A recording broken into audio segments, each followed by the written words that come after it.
Hi students, welcome to the chemistry sessions. So in this particular session we will be discussing set of 10 questions which I have brought for you, and you will be having 1 mark, 2 mark, 3 mark and 5 mark as a pattern set over there. Okay, so you have to be ready, well prepared.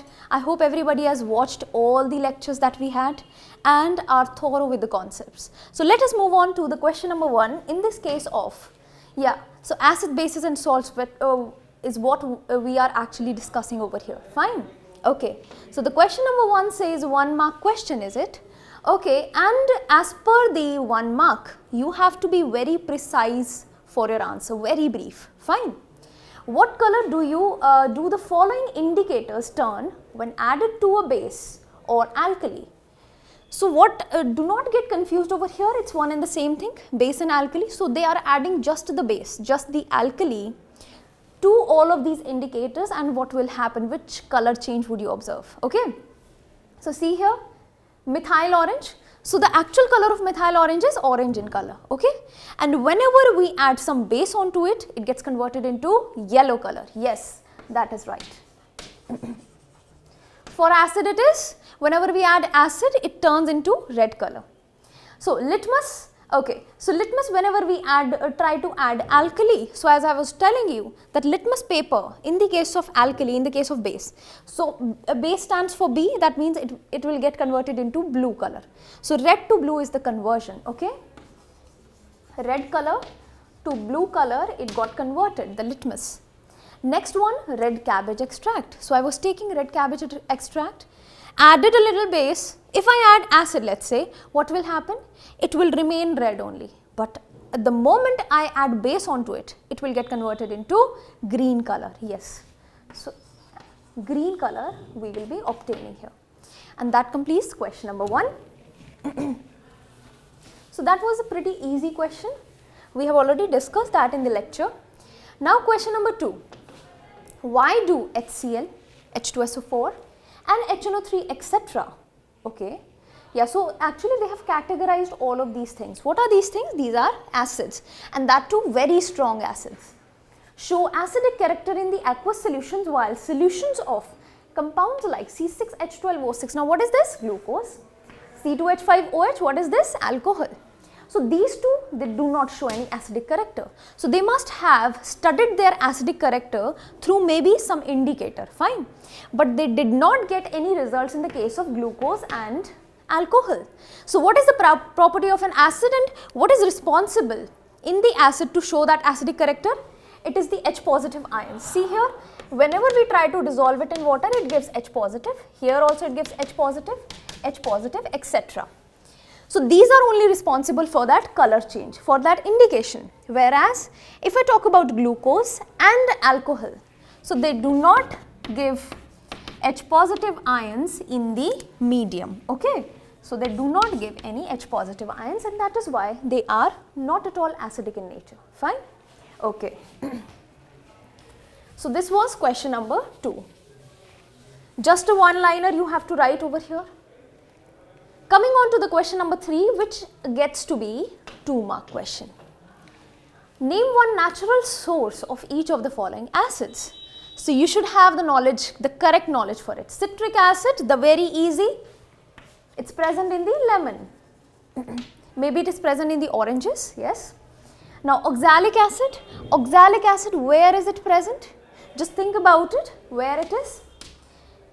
If I talk about the lactic acid, where it is? Yeah, so from lactose you can just correlate, lactose is milk. So it is present in the milk. Or I can just say the curd. When milk gets turned into curd, the only acid which is responsible for it is the lactic acid. Now coming on to the tartaric acid. So the tartaric acid, it's present in the grapes, and that too those sour grapes, the unripe grapes.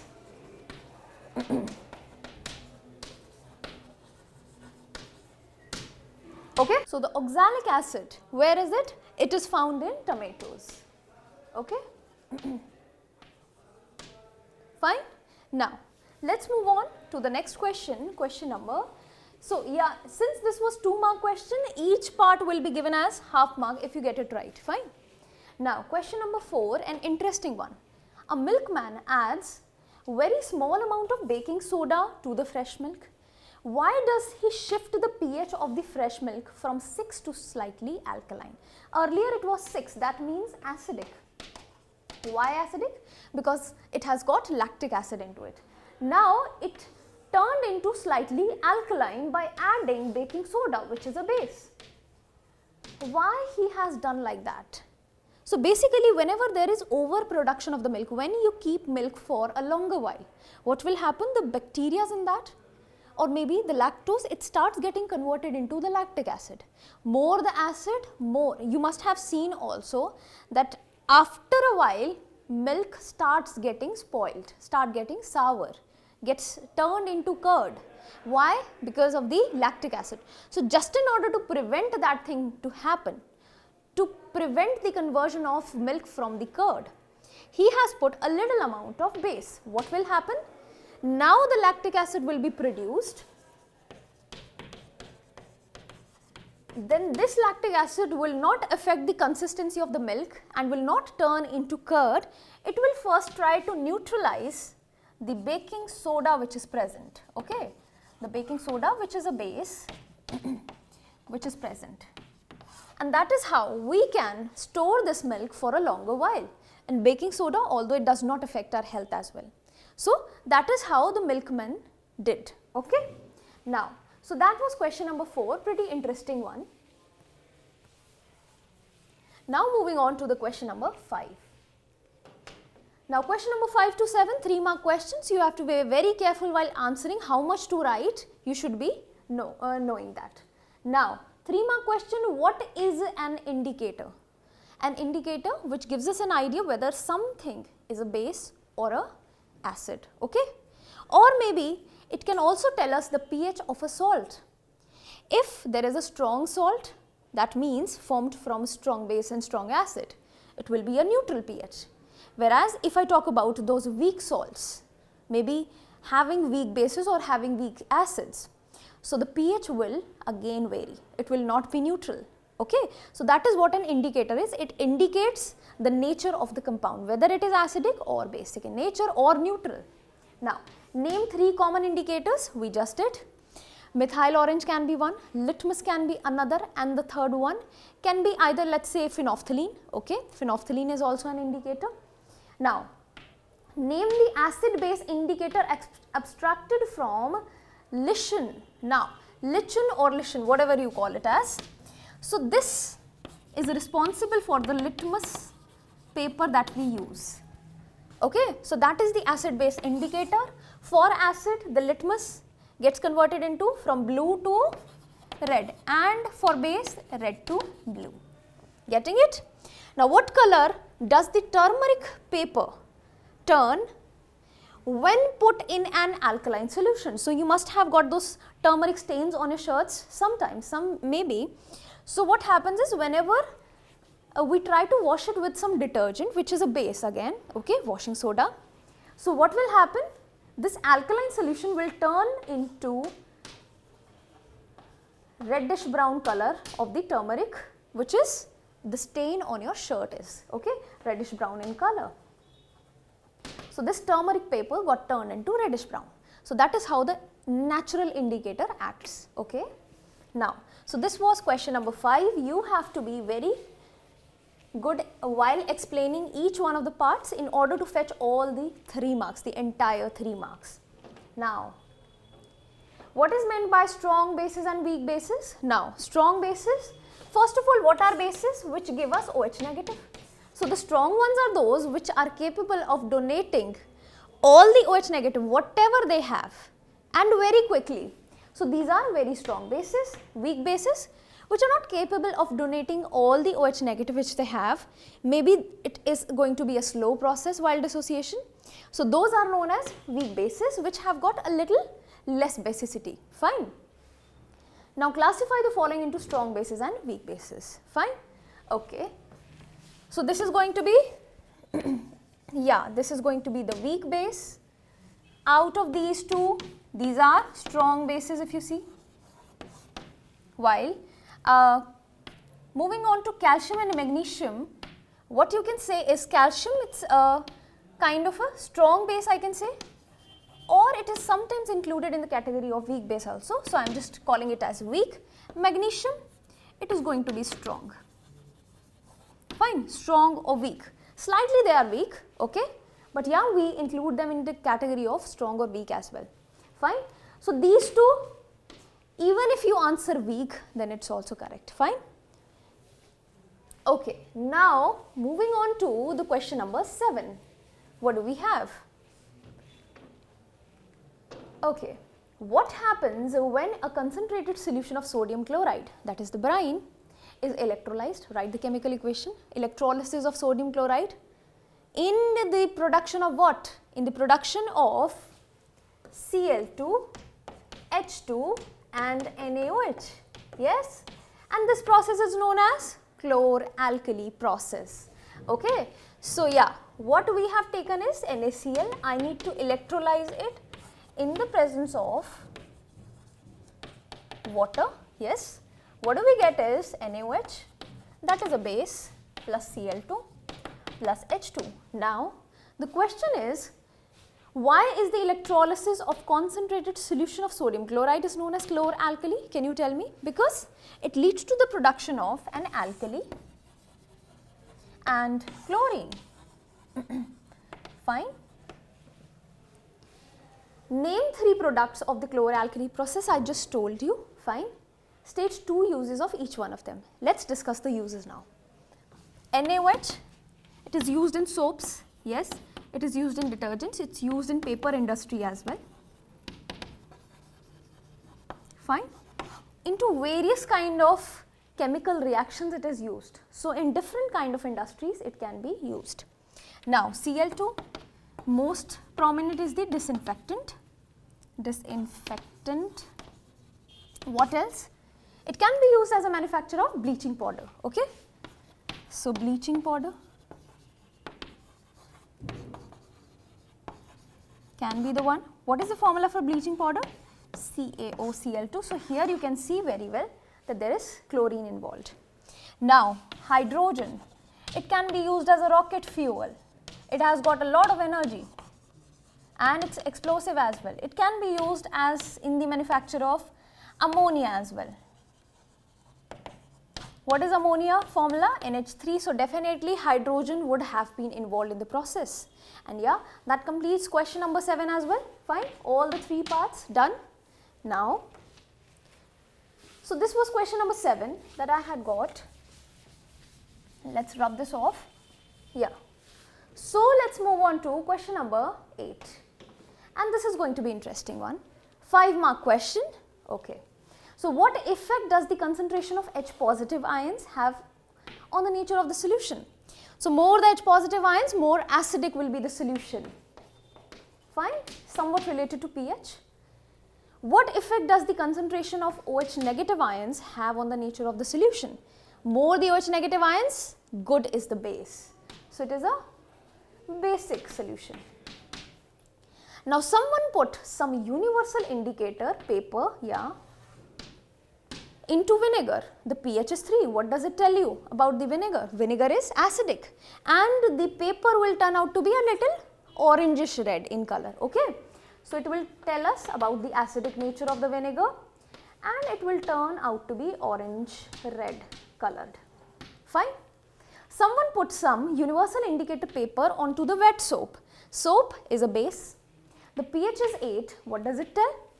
That soap is basic. Yes, and the color would turn out to be a little greenish. Yes, so the color would be green. Now state whether a solution is acidic, alkaline or neutral. So we need to choose in these 3. Fine. About the pH values. 9.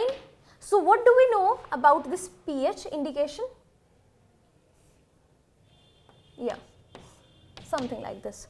So starting from, ranging from 1 to 7 and then to 14.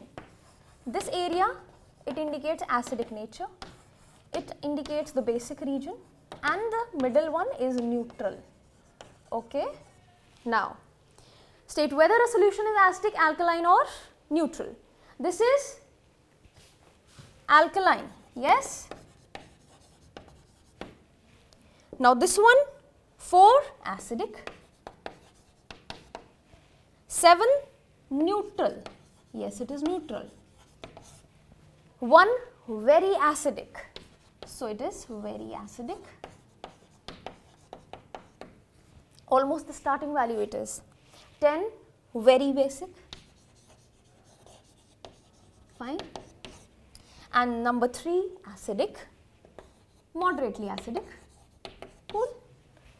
So yeah, that completes my question number 8 as well. I hope everybody has followed up and understood this.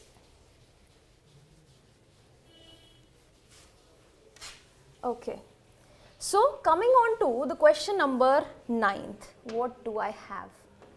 Now, consider the following substances. All of these substances have been given, which you see over here. All of them would be familiar to you, yes? Now, what they are asking, which 2 substances combine to form bleaching powder? Now, what is bleaching powder? We just discussed its formula, CaOCl2, yes. From which compounds do we form this? So, first is slaked lime, yes. Let's discuss the reaction also. Slaked lime plus Cl2, we get CaOCl2, fine. So, which 2 substances are there? One is slaked lime, okay. Let me just write it here, plus Cl2, fine. These are the prime components. Cl2, we have it in here in the list. Which 4 substances are utilized in the production of the washing soda? Now we have actually read about this washing soda production via Na2CO3. But from where do we get this Na2CO3? While production of baking powder, yes. So the production of baking powder, it involved 4 components, NaCl, NH3, H2O and CO2. This has led to the formation of NaHCO3, which then got heated to form Na2CO3, and finally again I used up water, yes, this component, to get washing soda, Na2CO3 dot 10H2O. That means 4 components are this and this. These are the unique components, yes. So let us just recognize these. Yes, NaCl I have, NH3 I have. These are the prime components actually. If you say that yeah, this can be a component, this can be a component, no. The initial ones, the starting ones, which has actually led to the production of washing soda, are only 4. One is NaCl, another is ammonia, then water, and then CO2. Cool? Now, moving on to the question number 3. Which compound represents plaster of Paris? Can you tell me out of all of these? So, I have got 2 options right here. One would be gypsum, another would be plaster of Paris. So, plaster of Paris is calcium sulfate hemihydrate, that means semi-hydrate. So, is this hemi? That means half of it? No.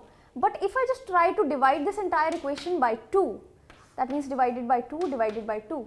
That means this will going to be CaSO4 plus dot how many? Half of H2, yes, and that is what the POP is coming out to be. So, it is CaSO4 calcium sulfate hemihydrate, half of H2O. Got it? Now, which compound is a part of baking powder? So, I just told you baking powder it is. Not they are asking about baking soda, but baking powder. So, baking powder is what? Whenever we have the baking soda, yes, NaHCO3 plus edible oil plus some acid when we add, yes, then only we get the baking powder.